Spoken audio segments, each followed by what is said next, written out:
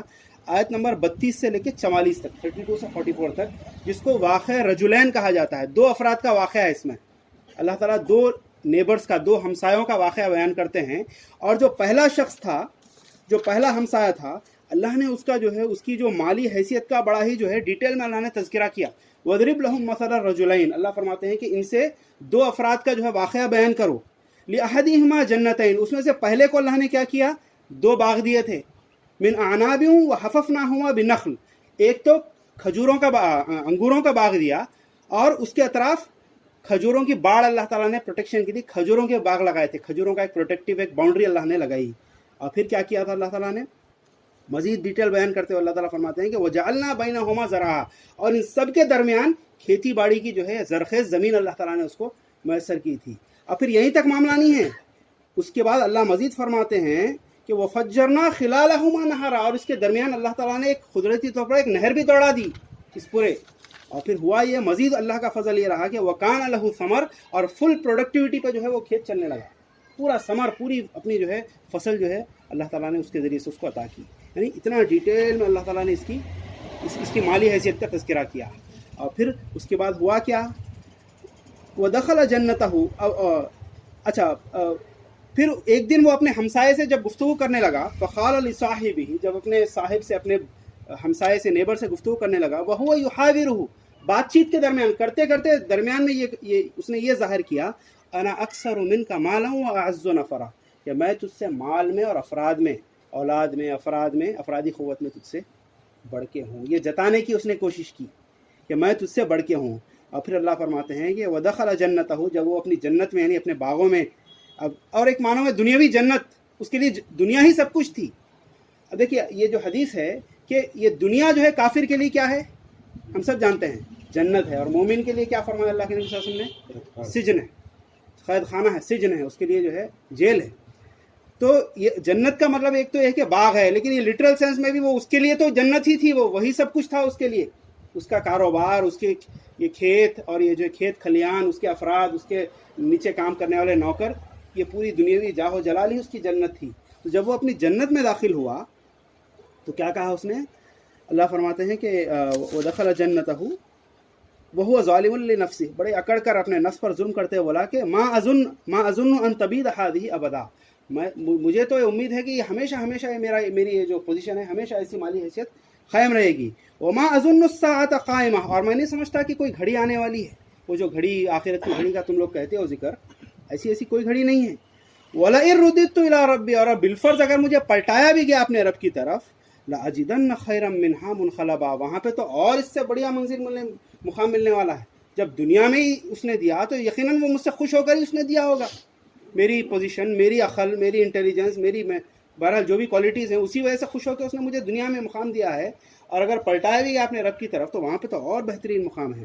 تو پھر باقی جو دوسرا حصہ ہے کانورزیشن کا، اس کے ہمسائے کا ہے، جو اس نے کہا کہ کیوں تو تیری زبان سے یہ نہیں نکلا جب تیرے رب نے تجھے سب کچھ دیا ہے، تو کیوں تو اس کے ساتھ شرک کرتا ہے، کیوں تو اس کا انکار کرتا ہے، اور کیوں تیری زبان سے یہ نہیں نکلا کہ لا قوت الا باللہ، کہ یہ سب کچھ ماشاء اللہ لا قوت الا باللہ، اللہ ہی کی مرضی سے ہوا ہے، ماشاء اللہ، اور کوئی قوت نہیں ہے سوائے اللہ کے، اللہ کی مرضی سے ہی مجھے سب کچھ حاصل ہوا ہے. اور پھر اس کے بعد کا جو آخری کا ٹکڑا ہے، اللہ تعالیٰ بیان کرتے ہیں کہ اللہ نے ایک زبردست جو ہے آندھی کے ذریعے سے، اس کے ذریعے سے اللہ نے اس کے کھیت کو جلا دیا، راکھ کر دیا، جلا کے راکھ کر دیا، اور وہ اپنے ہاتھ ملتا رہ گیا اور کہا کہ یا لیتنی لم اشرک بربی احدا، کہ اے کاش میں اپنے رب کے ساتھ شرک نہ کرتا، اس کو شریک نہ کرتا. اور پھر تو یہاں پہ جو ہے ہم دیکھتے ہیں کہ یہ دوسرے واقعے کا یہاں پر اختتام ہوتا ہے. پہلے واقعے میں اصحاب کہف کا واقعہ ہے، دوسرا واقعہ یہ رجلین کا واقعہ ہے، دو ہمسایوں کا، جس میں سے ایک کو اللہ نے مالی حیثیت ایسی دی تھی کہ اس کا ڈیٹیل میں تذکرہ کیا. اچھا، دوسرے فرد کی مالی حیثیت کا ذکر بھی نہیں کیا اللہ نے. اس سے خود بخود یہ بات نکلتی ہے کہ وہ کوئی خاص مالی حیثیت کا جو ہے وہ حامل نہیں تھا، غریب فرد تھا وہ، لیکن وہ تھا وہ مومن، اسی لیے اس نے اس کی نصیحت کی، اس کو جو ہے تذکیری کلمات اس سے کہے کہ تجھے ایسا شرک نہیں کرنا چاہیے، اللہ کا انکار نہیں کرنا چاہیے، اس طرح سے. بہرحال یہ دوسرا واقعہ ہے. اب تیسرا واقعہ جو شروع ہوتا ہے آیت نمبر 60 سے لے کر 82 تک، 60 سے لے کے 82 تک، یہ ہے قصہ موسیٰ اور خضر علیہ السلام. یہ دو افراد کا حدیث میں آتا ہے کہ حضرت اللہ تعالیٰ نے حضرت موسیٰ علیہ السلام کو جو ہے حکم دیا تھا کہ جو ہے میرے فلاں بندے سے جو ہے ملاقات کرو. جب اللہ نے سوال کیا، کسی نے جب سوال کیا کہ موسیٰ علیہ السلام سے کہ سب سے زیادہ جو ہے علم رکھنے والا کون ہے، چونکہ وقت کے پیغمبر ہیں، یقیناً سب سے ایک جلیل القدر پیغمبر ہیں، تو ان کی زبان سے بات نکلی کہ میں علم والا ہوں. تو اللہ نے حضرت موسیٰ علیہ السلام سے کہا کہ نہیں، میرے فلاں بندے سے جا کے ملاقات کرو جو فلاں اور فلاں مقام پہ رہتے ہیں. اور پھر اس کو وہ واقعہ یہاں پہ ذکر ہوتا ہے کہ کس طرح وہ حضرت خضر علیہ السلام سے ملاقات کرتے ہیں. اور خضر علیہ السلام نے ان کو وارننگ دی تھی، پہلے ہی وارن کر دیا تھا کہ دیکھو آپ میرے ساتھ جو کچھ مشاہدہ کریں گے آپ صبر نہیں کر پائیں گے. لیکن حضرت موسیٰ علیہ السلام نے وعدہ کیا کہ نہیں، میں صبر کروں گا. ایک کے بعد ایک واقعہ ہوتا ہے کہ پہلا واقعہ یہ ہوتا ہے کہ وہ لوگ سمندر میں سفر کرتے ہیں. غریب ملاحوں کی ایک کشتی ہوتی ہے، بیچ سمندر میں پہنچنے کے بعد وہ اس میں نقب کرتے ہیں، تھوڑا سا جو ہے اس کو ڈیمیج کرتے ہیں. اس حد تک نہیں کہ وہ کشتی ڈوب جائے، ہلکا سا ڈیمیج کرتے ہیں. حضرت موسیٰ علیہ السلام فوری جو ہے ایک دم جو ہے چونک جاتے ہیں کہ یہ کیا کر دیا آپ نے، اچھی خاصی کشتی کو جو ہے خراب کر دیا. تو انہوں نے کہا کہ کیا میں نے تم سے نہیں کہا تھا کہ تم صبر نہیں کر سکتے. اس وقت موسیٰ علیہ السلام نے کہا کہ ٹھیک ہے، عذر میری طرف سے عذر قبول کیجئے، میں انشاءاللہ آپ سے سوال نہیں کروں گا. پھر دوسرا ہوتا ہے یہ واقعہ کہ آگے بڑھتے ہیں تو ایک نوجوان کو سے ملاقات ہوتی ہے، اس کو قتل کرتے ہیں. فوری موسیٰ علیہ السلام جو ہے انتہائی جو ہے غصے میں آ جاتے ہیں کہ یہ کیا کر دیا آپ نے، بہت ہی برا عمل کر دیا آپ تو، یہ تو قتل ناحق کیا آپ نے، ایک جو ہے بالکل ناحق کسی کو قتل کیا، ایک معصوم کی جان لے لی، بہت برا کام کیا. تو اس وقت پھر انہوں نے ریمائنڈ کیا کہ آپ صبر نہیں کر سکتے میرے ساتھ. پھر تیسرا واقعہ یہ ہوتا ہے کہ ایک آگے بڑھتے ہیں تو ایک بستی میں جہاں کے لوگ بد اخلاق ہوتے ہیں، ضیافت ان کی نہیں کرتے مسافروں کی، لیکن پھر بھی وہاں پر انہوں نے ایک گرتی ہوئی دیوار کی جو ہے تعمیر کی حضرت خضر نے. تو جب موسیٰ علیہ السلام تیسری بار سوال کرتے ہیں کہ آپ نے کیوں کیا، جبکہ یہاں کے لوگوں نے کوئی آپ کے ساتھ اچھا معاملہ بھی نہیں کیا، نہ پھر آپ کو جو ہے اس کی کوئی اجرت دی، کیوں آپ نے کیا؟ تو اس وقت انہوں نے کہا کہ ھذا فراق بینی و بینک، یہ میرے اور تمہارے درمیان اب جدائی کا موقع ہے. لیکن میں تم کو ان چیزوں کی تعویل بتا دیتا ہوں جس کا مشاہدہ تم نے بھی کیا ہے. اور پھر وہ ساری تعویل آپ بیان کرتے ہیں کہ پہلا جو واقعہ تھا وہ چونکہ ایک بادشاہ آنے والا تھا جو انتہائی غاصب قسم کا بادشاہ تھا، ہر اچھی قسم کی کشتی کو وہ اپنے کنٹرول میں لے لیا کرتا. چونکہ یہ ملاحوں کی ایک واحد جو ہے سورس آف انکم تھا، تو لہذا میں نے اس کو تھوڑا سا ڈیمیج کیا تاکہ وہ بادشاہ اس کو ہتھیا نہ لے، اس کو ڈیمیج پا کر اس کو چھوڑ دے اور پھر وہ کشتی ان کے لیے بچ جائے. دوسرا واقعے کی تعویل یہ کی، انہوں نے یہ بتائی کہ یہ نوجوان جو ہے آگے چل کر جو ہے اپنے والدین کے لیے آزمائش کا ذریعہ بننے والا تھا اور جو ہے اللہ کا باغی اور نافرمان بننے والا تھا. تو چنانچہ چونکہ اس کے والدین صالح تھے، اللہ تعالیٰ چاہتا تھا کہ اس بری اولاد کے بدلے ان کو ایک اچھی اولاد عطا کرے. تو چنانچہ میں نے اس کو قتل کیا اور پھر اللہ نے ان کو فیوچر میں ایک اچھی اولاد عطا کی. تیسرا واقعہ یہ تھا کہ وہ جو دو افراد تھے، وہ جو دیوار تھی، انہوں نے بتایا کہ اس کے نیچے خزانہ دفن ہے جو دو نوجوانوں کا ہے. وَكَانَ أَبُوهُمَا صَالِحًا، اور ان کا باپ، ان کے والد ایک صالح آدمی تھے جو گزر چکے، جو ان کے پیچھے خزانہ چھوڑ گئے. تو لہذا میں نے اس دیوار کو درست کیا تاکہ نوجوان جوانی کو پہنچ کے اپنا خزانہ پالیں اور پھر اس سے جو ہے اپنی زندگی گزاریں. ورنہ اگر اس کو ایسے ہی چھوڑ دیتا تو ابھی ان لوگوں کی بد اخلاقی تم نے دیکھی ہے، یہ اس کو ہتھیار لیتے، یہ بد اخلاق قسم کے لوگ اس پر قابض ہو جاتے. یہ سب بیان کرنے کے بعد انہوں نے کہا کہ یہ سب میں نے اپنی مرضی سے نہیں کیا، بلکہ میرے رب کی مرضی تھی، میرے رب کا حکم تھا، میرے رب کے حکم پر میں نے سب کام کیا. تو مفسرین اس کے سلسلے میں مختلف باتیں بیان کرتے ہیں. کچھ کہتے ہیں کہ حضرت خضر نبی تھے، کچھ کہتے ہیں کہ مختلف باتیں. ایک خوی رائے یہ ہے کہ حضرت خضر جو ہے نہ نبی تھے نہ کوئی اور تھے، بلکہ وہ ایک فرشتے تھے. نہ نبی تھے نہ اللہ کے کوئی ایک نیک بندے تھے، بلکہ وہ ایک فرشتے تھے جو انسانی شکل میں اللہ تعالیٰ نے حضرت موسیٰ علیہ السلام سے ملاقات کروائی. کیوں؟ کیونکہ اس کی وجہ یہ ہے کہ ایون انبیاء تک جو ہے شریعت کے پابند ہوتے ہیں، بلکہ انبیاء تو شارع ہوتے ہیں، اللہ کی طرف سے شریعت لانے والے ہوتے ہیں اور شریعت کو لاگو کرنے والے ہوتے ہیں. اور ہر شریعت میں ہم دیکھتے ہیں، تمام انبیاء کی شریعت میں قتل اور اس قسم کے جو ہے یہ گناہ عظیم ہیں، گناہ کبیرہ ہیں. اسی لیے حضرت موسیٰ علیہ السلام کا سٹینڈ تو بالکل صحیح تھا. جب انہوں نے غلط کام ہوتے ہوئے دیکھا تو فوری جو ہے انہوں نے ریاکٹ کیا اور سوال کر لیا کہ یہ غلط کام کیسے کر دیا آپ نے. تو کچھ مفسرین کہتے ہیں کہ یہ حضرت خضر جو تھے یہ دراصل ایک فرشتے تھے، اور فرشتے جو ہے یہ احکام تشریعی یعنی جو شریعت کے احکام ہیں فرشتے اس سے بالاتر ہوتے ہیں. فرشتے احکام تشریعی کے پابند نہیں ہوتے بلکہ احکام تکوینی کے، یعنی احکام تکوینی کس کو کہتے ہیں؟ یہ وہ احکام ہیں اللہ تعالیٰ کے جو عالم الغیب میں چلتے ہیں، جو ہم کو نظر نہیں آتے ہیں. احکام تشریعی وہ شریعت کے احکام ہیں جو اس دنیا میں اللہ تعالیٰ نے انسانوں کو لاگو کرنے کے لیے بھیجے ہیں، جس کے پابند اور مکلف ہم ہیں، ہم سب انسان ہیں. اور انبیاء اسی کے لیے بھیجے جاتے ہیں کہ اللہ کی شریعت کے احکام انسانوں کو بتائیں، خود بھی عمل کریں اور لاگو کر کے انسانوں کو بتائیں. تو اللہ تعالیٰ اس واقعے کے ذریعے سے یہ بتانا چاہتے ہیں کہ دیکھو جو کچھ نظرات، انسان کی جو نظر ہے وہ محدود نظر ہے. انسان کی نظر صرف اس عالم الاسباب کے حد تک جاتی ہے. اسباب کے دائرے کے اندر جو کچھ ہو رہا ہے انسان بس وہیں تک دیکھ سکتا ہے. کاز اینڈ ایفیکٹ کی جو دنیا ہے کہ یہ ایکشن ہوا اس کے نتیجے میں یہ کام ہوا، یہ کچھ ہوا اس کے نتیجے میں یہ دوسرا کام ہوا. یہ کاز اینڈ ایفیکٹ کی دنیا میں ہم صرف عالم الاسباب کے اندر ہم خیر ہیں، اس کے آگے ہماری نظر نہیں جاتی. تو اللہ تعالیٰ یہ حقیقت واضح کرنا چاہ رہے ہیں کہ عالم الاسباب ہی سب کچھ نہیں ہے، بلکہ عالم الاسباب سے ماورا بھی جو ہے ایک ایسی دنیا ہے جس میں غیب کے امور کام کرتے ہیں، جہاں پہ اللہ تعالیٰ کے غیب کے احکام جو ہے وہاں پر کام کرتے ہیں. اور ان کا احکامات کو بجا لانے کے لیے اللہ تعالیٰ کے غیبی مخلوق جس کو ہم فرشتے کہتے ہیں وہ کار فرما ہیں. اور وہ ہم دیکھتے ہیں کہ وہ کسی قسم کے تشریعی احکام کے پابند نہیں ہوتے. اسی لیے فرشتے ہم دیکھتے ہیں کہ اللہ کے حکم پر مار بھی دیتے ہیں، اللہ کے حکم پر کسی کو بچاتے ہیں، اللہ کے حکم پر کسی کا نقصان پہنچاتے ہیں. وہ سب کیوں کرتے ہیں وہ لوگ؟ وہ اللہ کے حکم پر ہوتا ہے، غیب کے احکام ہوتے ہیں اللہ کے. تو اللہ تعالیٰ یہ بتانا چاہ رہے ہیں کہ انسان کی جو محدود نظر ہے ایک تو ہے کہ عالم الاسباب کے دائرے کے اندر ہی ہوتی ہے، اور انسان اپنی محدود نظر کی حد تک ہی دیکھ سکتا ہے. تو کئی بار یہ سمجھتا ہے کہ یہ کیوں ہو گیا، ارے ایسا کیوں ہو گیا، ارے ایسا نہیں ہونا چاہیے تھا، اگر ایسا ہوتا تو بہتر ہوتا. یہ انسان کی کوتاہ نظری ہے جس کی وجہ سے انسان جو ہے لانگ سائٹڈ نہیں ہوتا، شارٹ سائٹڈ، اس کی نظر بس اس محدود دائرے کے اندر ہی جاتی ہے. تو اللہ تعالیٰ انسان کو یہ درس دینا چاہتے ہیں اس واقعے کے ذریعے سے کہ دیکھو دنیا صرف اس حد تک نہیں ہے، بلکہ اصل ایک عالم ہے جہاں پہ غیب کے معاملات اللہ تعالیٰ کے اختیار میں ہیں اور وہاں پہ اللہ کے احکام چلتے ہیں. اور اگر یہ غیب کا پردہ اٹھا لیا جائے اور تم کو سارے راز بتا دیے جائیں تو تم پر یہ حقیقت واضح ہو جائے گی کہ جو کچھ ہو رہا ہے بالکل برحق ہو رہا ہے اور ایسا ہی ہونا چاہیے.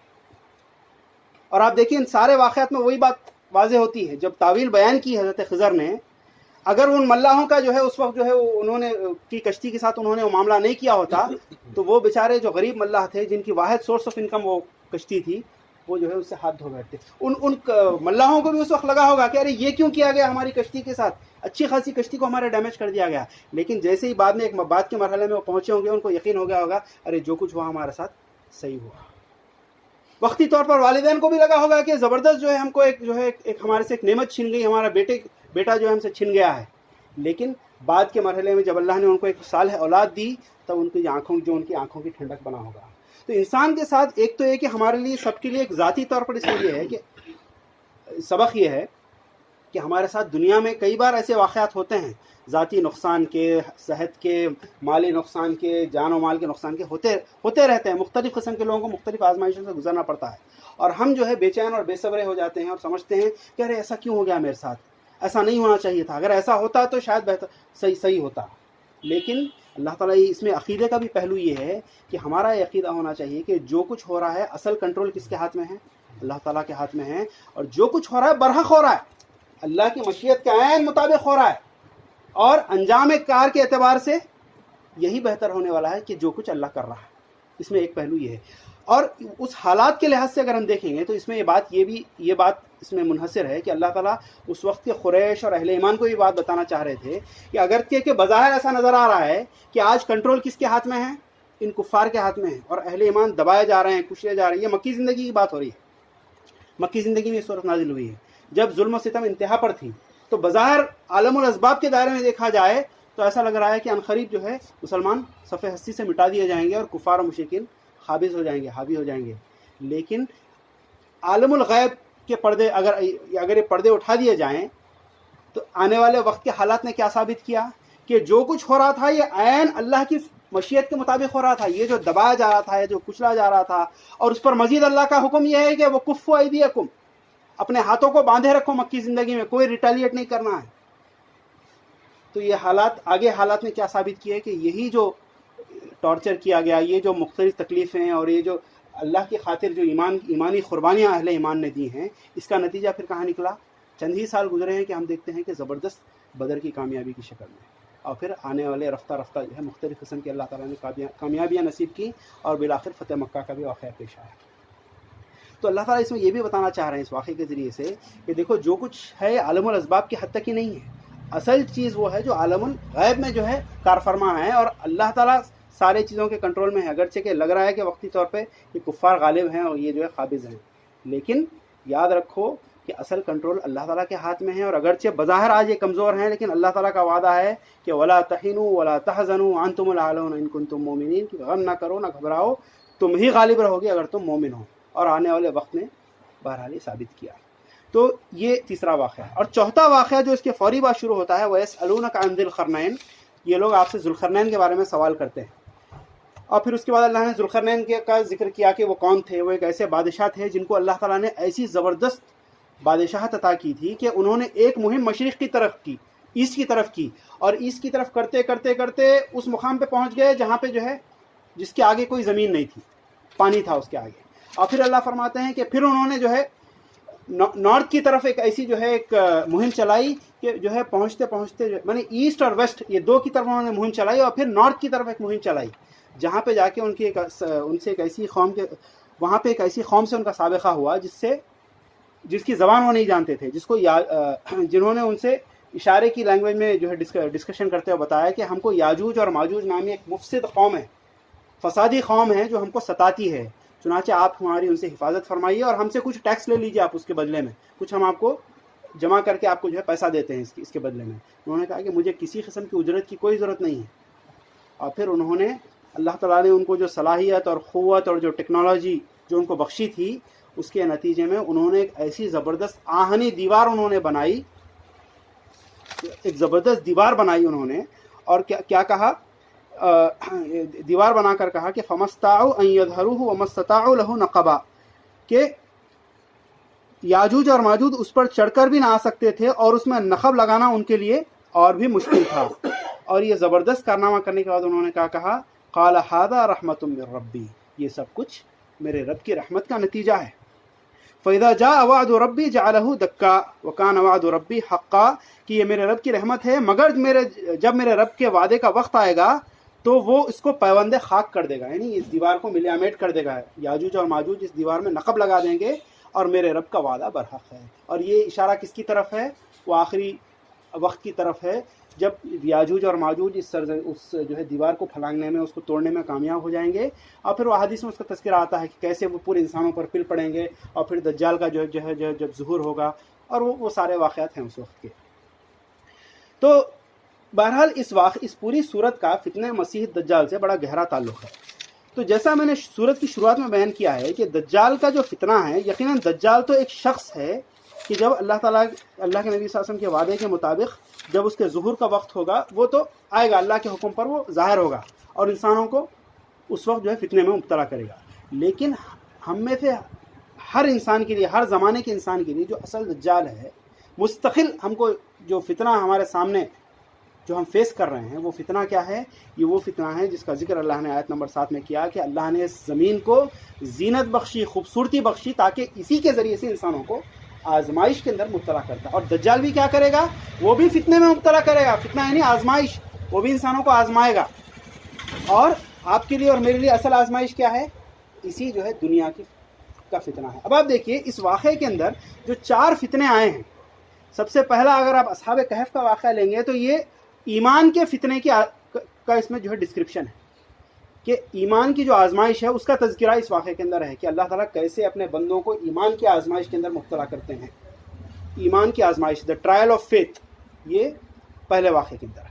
قصہ رجلین کے اندر اگر آپ دیکھیں گے، اس میں دنیاوی مال و متاع اور دنیاوی دولت کا جو فتنہ ہے، دولت کا فتنہ، وہ دوسرے واقعے کے اندر وہ بات منحصر ہے۔ تیسرا واقعہ آپ لیں گے حضرت خضر اور موسیٰ علیہ السلام کا، یہ ہے دا ٹرائل آف نالج، علم کی آزمائش، یہ تیسرا فتنہ ہے۔ اور چوتھا فتنہ ہے جس کا ڈسکرپشن ذوالقرنین کے واقعے میں ہے، وہ ہے قوت اور اقتدار کا فتنہ، قوت اور اقتدار کی آزمائش۔ یہ 4 آزمائشیں ہیں، اور آپ دیکھیے دجال بھی انہی مختلف قسم کی آزمائشوں میں انسان کو مبتلا کرے گا۔ ایمان کی آزمائش میں مبتلا کرے گا، ایک انسان کو قتل کر کے جب زندہ کرے گا تو کہے گا دوسرے لوگوں سے کہے گا دیکھو زندگی اور موت میرے ہاتھ میں ہے، تو چنانچہ میں ہی تمہارا رب ہوں۔ چنانچہ کئی انسان اپنے ایمان سے ہاتھ دھو بیٹھیں گے اور اس پر ایمان لے آئیں گے، لیکن جن کو اللہ تعالیٰ ہدایت بخشے گا، جن کے ایمان کی حفاظت فرمائے گا، وہ اس پر ایمان نہیں لائیں گے بلکہ اپنے رب کے ایمان ہی پر قائم رہیں گے۔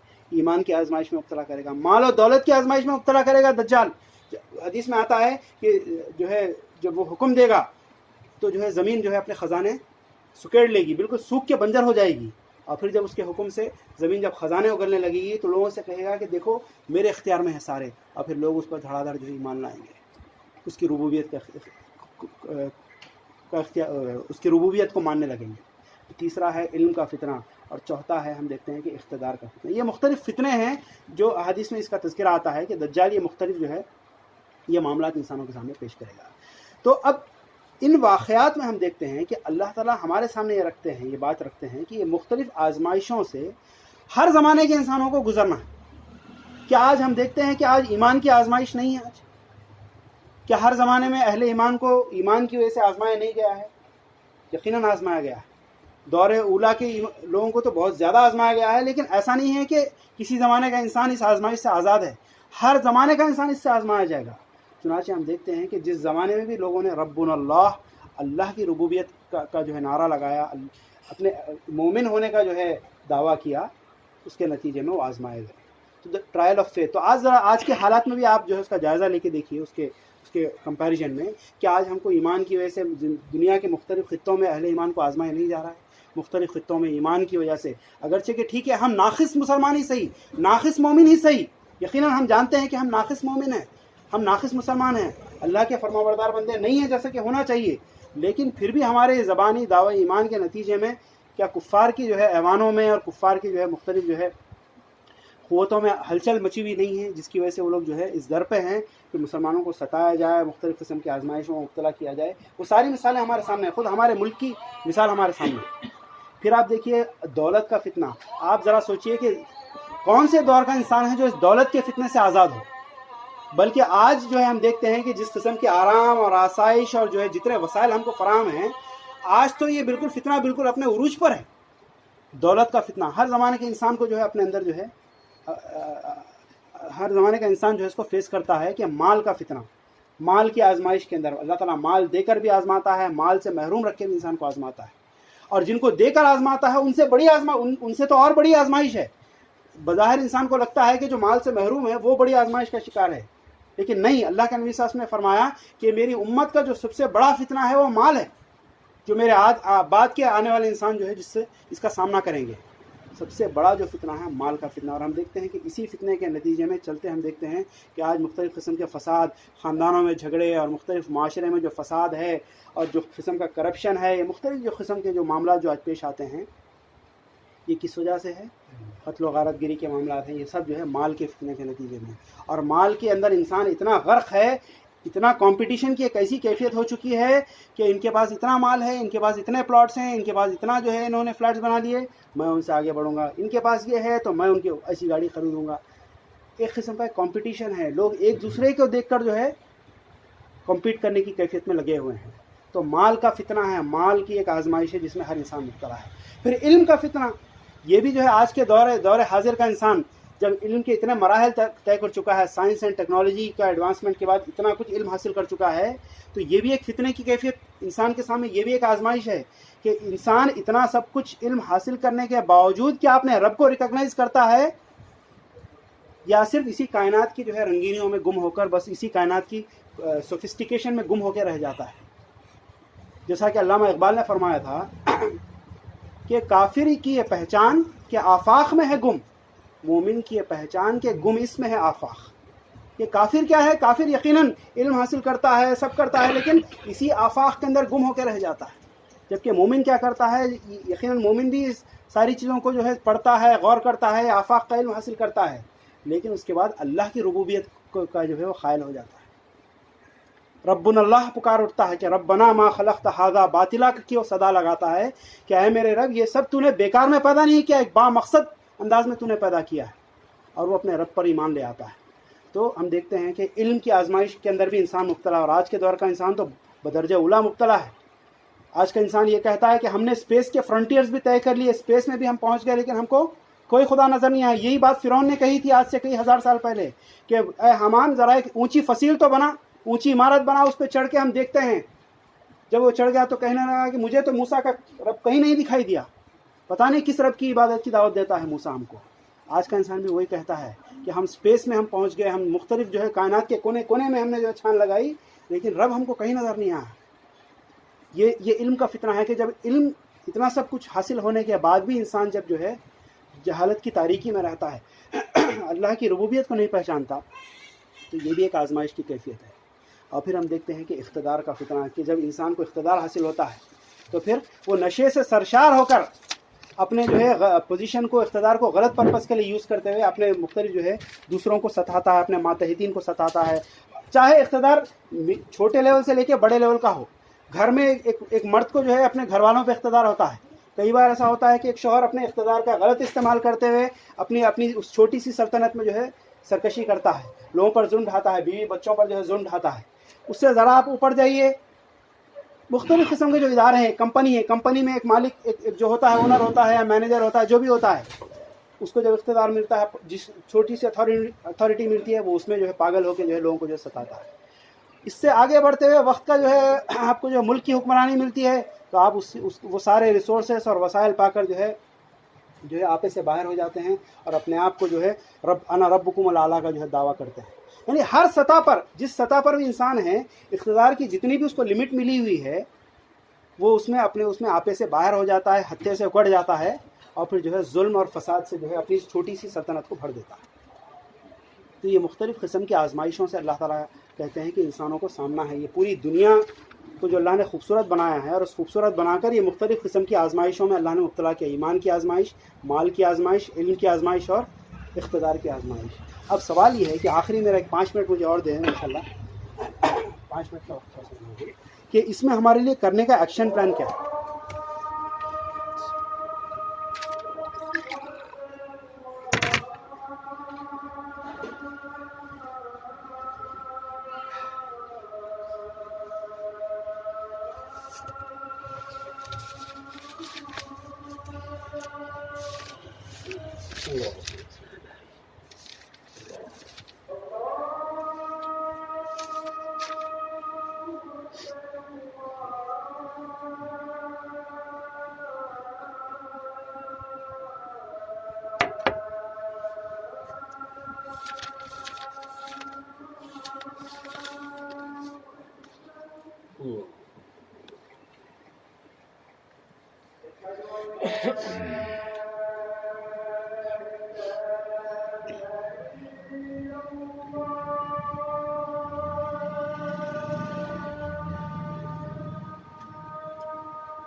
حول ولا قوة إلا بالله.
بس آخری میں جو ہے میں 5 منٹ میں جو اس کا ایکشن پلان ہے کرنے کا کام کیا ہے. دیکھیے پہلی آیت جو میں نے کہا تھا جس میں اللہ تعالیٰ نے کہا کتاب کا ذکر کیا ہے، یہ اس پورے جو ہے اس صورت کی جو ہے اصل کی ورڈ ہے کہ یہ سارے کاموں، یہ جو سارے آزمائش کے مراحل ہیں اس میں کرنے کا کام یہ ہے کہ سب سے پہلے ہم کو اس کتاب کے ساتھ وابستہ ہو جانا ہے. اللہ تعالیٰ کی جو کتاب ہے، جو اللہ کے نبی صلی اللہ علیہ وسلم کے ذریعے سے جو نازل کی گئی ہے، کتاب کے ساتھ ہم کو وابستہ ہونا، جس کا ذکر اللہ نے آگے کی آیت میں کیا، وَاتْلُ مَا أُوحِيَ إِلَيْكَ مِنْ کِتَابِ رَبِّكَ، کہ اے ہمارے نبی اس کتاب کی تلاوت کیجئے جو آپ کے رب کی طرف سے آپ پر وحی کی گئی ہے. تلاوت کا مطلب عربی زبان میں اس کو پڑھنا بھی اور اس کے پیچھے چلنا بھی. وطلو، تلو کہتے ہیں عربی زبان میں، فالو کرنے کو کہتے ہیں. اسی سے وطلو کا لفظ تلاوت کا لفظ نکلا ہے. تو سب سے پہلا کام یہ ہے کہ ہم کو اس کتاب کے ساتھ وابستہ ہو جانا، اس کتاب کے ساتھ جڑ جانا ہے، اس کو پڑھنا ہے، اس کو سمجھنا ہے، اس پہ غور و فکر کرنا ہے، اس کی تعلیمات کو عمل کرنا ہے، اپنے بچوں کو، نوجوانوں کو اس کی تعلیمات سے عام اور واقف کروانا ہے، اور اس کی تعلیمات کی روشنی میں ایک پاکیزہ معاشرہ ہم کو قائم کرنے کی جد و جہد اور کوشش کرنی ہے. Point number 1. دوسرا پوائنٹ اسی کے بعد آیا ہے، وَاتْلُ مَا أُوحِيَ کی آیت کے بعد آیا ہے کہ وَاصْبِرْ نَفْسَكَ مَعَ الَّذِينَ يَدْعُونَ رَبَّهُمْ بِالْغَدَاةِ وَالْعَشِيِّ، کہ اپنے آپ کو ان لوگوں سے وابستہ کر لو جو دن و رات اپنے رب کو پکارتے ہیں، یعنی صالح اجتماعیت کے ساتھ وابستہ ہو جاؤ. اور جماعت اسلامی اپنے اس اجتماع کے ذریعے سے اسی بات کی دعوت دیتی ہے اور اسی بات کے سلسلے میں کام کرتی ہے کہ ہم سب کو اللہ تعالیٰ کی اس دور پرفتن میں اللہ تعالیٰ کے دین کو قائم کرنے کی خاطر ہم کو اجتماعیت سے، ایک صالح اجتماعیت سے ہم کو وابستہ ہونا چاہیے. جب ہم اجتماعیت سے وابستہ ہوں گے تو اس کے 2 فائدے ہیں. اجتماعیت سے وابستہ ہونے کے 2 فائدے ہیں. پہلا فائدہ یہ ہے، اور اس میں ہمارا ہی فائدہ ہے، کہ اس دور پرفتن میں ہم اپنے آپ کو فتنوں سے محفوظ رکھیں گے. چونکہ اللہ کے نبی صلی اللہ علیہ وسلم کی حدیث ہے کہ شیطان ہمیشہ ایک کے ساتھ ہوتا ہے، 2 کے ساتھ شیطان نہیں ہو سکتا. حدیث میں آتا ہے کہ تمہاری مثال اس بکری کی ریوڑ کی طرح ہے کہ جب تک ریوڑ سے جڑی ہوتی ہے شیطان اس پر بھیڑیا اس پہ حملہ نہیں کرتا، لیکن جب بکری ریوڑ سے الگ ہوتی ہے تو شیطان بھیڑیا اس کو ہضم کر جاتا ہے. تو جب تک ہم اجتماعیت کے ساتھ، ایک صالح افراد کے گروہ کے ساتھ جو اللہ تعالیٰ کے دین کی یاد دلاتے ہیں، جو اللہ کے دین کی خاطر جد و جہد کرتے ہیں، جو اللہ کی خاطر کام کرتے ہیں، ایسے افراد کے ساتھ اگر ہم وابستہ ہوں گے، ایسی اجتماعیت کے ساتھ، تو پہلا فائدہ ہے، تو فائدہ یہ ہے کہ ہمارے اپنے ایمان کی بقا اس میں جو ہے ہم کو حاصل ہوگی، ہمارے ایمان کو ہم بچا سکیں گے. دوسرا فائدہ یہ ہوگا کہ اس کے ذریعے سے ہم اپنی صلاحیتیں جو ہے اللہ تعالیٰ کے دین کی خاطر ہم لگا سکیں گے، اپنی صلاحیتوں کے ذریعے سے اللہ کے دین کو ہم کنٹریبیوٹ کر سکیں گے. تو دوسرا پوائنٹ کرنے کا یہ ہے کہ ہم کو ایک صالح اجتماعیت کے ساتھ ہم کو وابستہ ہونا ہے. علیحدہ زندگی نہیں گزارنا ہے، بلکہ اجتماعیت کے ساتھ وابستہ ہونا ہے. تیسری چیز ہم کو یہ کرنا ہے کہ زندگی کی حقیقت کو سمجھنا ہے، اس دنیاوی زندگی کی حقیقت، چونکہ یہی دنیاوی زندگی ہے جو ہم کو فریب میں مبتلا کیے ہوئے. تو اللہ نے مثال دی کہ ان کو دنیا کی زندگی اس مثال سے سمجھاؤ کہ ایک زور کی بارش برسی، اس بارش کے نتیجے میں ہریالی اگی، اور ہریالی اگنے کے بعد یکایک بھس بن گئی. یہ دیکھیے، تو اللہ تعالیٰ یہ اس مثال کے اندر جو سورہ میں آئی ہے بتانا چاہتے ہیں کہ دنیا کی زندگی جو آب و تاب کے ساتھ جو آج تم کو میسر ہے، ایک لمحے واحد میں موت آ کر ان سب کو جو ہے مٹی میں ملا دے گی. تو لہذا ہمیشہ موت کو یاد رکھو اور اس موت کی تیاری کرو جس کے بعد تم کو سخت مرحلہ پیش آنے والا ہے، جہاں پہ کچھ لوگوں کو جنت میں ڈالا جائے گا تو کچھ لوگوں کو جہنم میں بھی ڈالا جائے گا. اور جو مجرمین ہوں گے اس کا ذکر آتا ہے سورہ میں کہ جب ان کے سامنے اپنے نام اعمال پیش کیا جائے گا تو کہیں گے کہ یا ویلتنا ما لہذا الکتاب، ارے ہائے یہ کیسی کتاب ہے، لا صغیرۃ ولا کبیرۃ الا احصاها، لا یغادر صغیرۃ ولا کبیرۃ الا احصاها، اس میں نہ کوئی چھوٹی چیز چھوٹی ہے نہ کوئی بڑی چیز چھوٹی ہے۔ تو لہذا دنیا کی زندگی کی حقیقت کو سمجھنا، موت کو یاد رکھنا اور آخرت کی تیاری کرنا، فکر آخرت کو پروان چڑھانا، یہ تیسرا کام ہے جو ہم کو کرنا ہے۔ چوتھا کام ہم کو یہ کرنا ہے کہ ہم کو اخلاص، اپنے عقیدے اور ایمان کے اندر اخلاص، بلکہ یوں سمجھیے کہ ابتدا یہیں سے ہونی چاہیے، اور اس کا ذکر آخری آیت میں آتا ہے کہ اللہ فرماتے ہیں کہ فمن کان یرجو لقاء ربہ فلیعمل عملا صالحا ولا یشرک بعبادۃ ربہ احدا، کہ تمہارا خدا بس ایک ہی خدا ہے، پس جو کوئی اپنے رب کی ملاقات کا امیدوار ہوگا اسے چاہیے کہ نیک عمل کرے اور بندگی میں اپنے رب کے ساتھ کسی کو شریک نہ کرے۔ عقیدے کے اندر پختگی، عقیدے کے اندر اخلاص، توحید کا خالص عقیدہ، شرک سے پاک عقیدہ ہم کو اختیار کرنا پڑے گا، اور اعمال صالحہ کو ہم کو اختیار کرنا پڑے گا۔ اور آخری کام جو ہم کو کرنا ہے، جو اسی صورت کے اندر آتا ہے، آیت نمبر 6 کے اندر آتا ہے، فَلَعَلَّكَ بَاخِعٌ نَفْسَكَ عَلَىٰ آثَارِهِمْ إِن لَّمْ يُؤْمِنُوا بِهَٰذَا الْحَدِيثِ أَسَفًا، یہ کس کا ذکر کیا گیا ہے اس میں؟ حضور صلی اللہ علیہ وسلم کا، رسول اللہ صلی اللہ علیہ وسلم کا، کہ اللہ نے آپ کو مخاطب کر کے فرمایا کہ آپ اپنے آپ کو کیا ہلاک کر دیں گے اس بات کی خاطر کہ یہ لوگ ایمان نہیں لاتے، اس غم میں کہ یہ لوگ ایمان نہیں لاتے؟ تو معلوم یہ ہوا کہ آخری کام اور اہم کام جو اس دور پرفتن میں ہم کو کرنا ہے وہ ہے دعوت اللہ کا کام، مستقل اللہ کے بندوں کو اللہ کے دین کی دعوت دینا، معاشرے کے اندر خود بھی اپنے صحیح عقیدے پر قائم رہنا، خود بھی نیک اعمال کرتے رہنا، جیسا کہ آخری آیت میں آیا ہے، کتاب سے وابستہ ہونا ہے ہم کو، اللہ کی کتاب سے مضبوط وابستگی، اسی کتاب کو اپنی زندگی کا امام اور رہبر بنانا، پھر صالح اجتماعیت سے ہم کو وابستہ ہونا ہے، اس دنیاوی زندگی کی حقیقت کو سمجھتے ہوئے فکر آخرت کو پروان چڑھانا ہے، اور پھر ساتھ ہی ساتھ جو ہم کو کام کرنا ہے وہ ہے اللہ تعالیٰ کے بندوں کو اللہ کے دین کی طرف مستقل ہم کو دعوت دینا ہے اس دور پرفتن میں۔ تو یہ ہر دور کے لیے ایکشن پلان ہے۔ فتنے اور بڑھتے جائیں گے، جیسا جیسا دور آگے بڑھتا جائے گا فتنوں کا دور اور بڑھتا جائے گا، پتہ نہیں آنے والی نسل اور کس کس قسم کے فتنے دیکھے گی۔ آج سے 100 سال بعد والا جو انسان ہے، ہماری اولاد ہے، پتہ نہیں کس قسم کے فتنے سے دوچار ہوگی۔ اسی لیے ہم کو دعا سکھائی گئی کہ ہم اپنے لیے، اپنے آنے والی ذریت کے لیے، ہر ایک کے لیے ہم فتنہ مسیح دجال سے پناہ کی ہم جو ہے دعا مانگے۔ اللہم انی اعوذ بک من فتنۃ المسیح الدجال۔ اللہ سے میں دعا کرتا ہوں کہ اللہ تعالیٰ ہم کو مسیح دجال کے فتنے سے اللہ تعالیٰ ہماری حفاظت فرمائے۔ اس سورہ کی روشنی میں جو کچھ آزمائشوں کا ذکر آیا ہے، ان آزمائشوں میں اللہ تعالیٰ پورے اترنے کی ہم کو توفیق عطا فرمائے، بلکہ اب سب سے پہلے تو آزمائشوں سے ہماری حفاظت فرمائے، اور یہ جو کرنے کی جو باتیں اس سورہ میں آئی ہیں، ان سارے باتوں کو ہمیں اختیار کرنے کی اللہ تعالیٰ ہمیں توفیق عطا فرمائے۔ رب اغفر وارحم وانت خیر الراحمین والحمد للہ رب العالمین۔ جزاک اللہ خیر۔ جزاک اللہ خیر۔ الحمدللہ، میرے کام کا پورا خاکہ ہمارے سامنے آ گیا ہے۔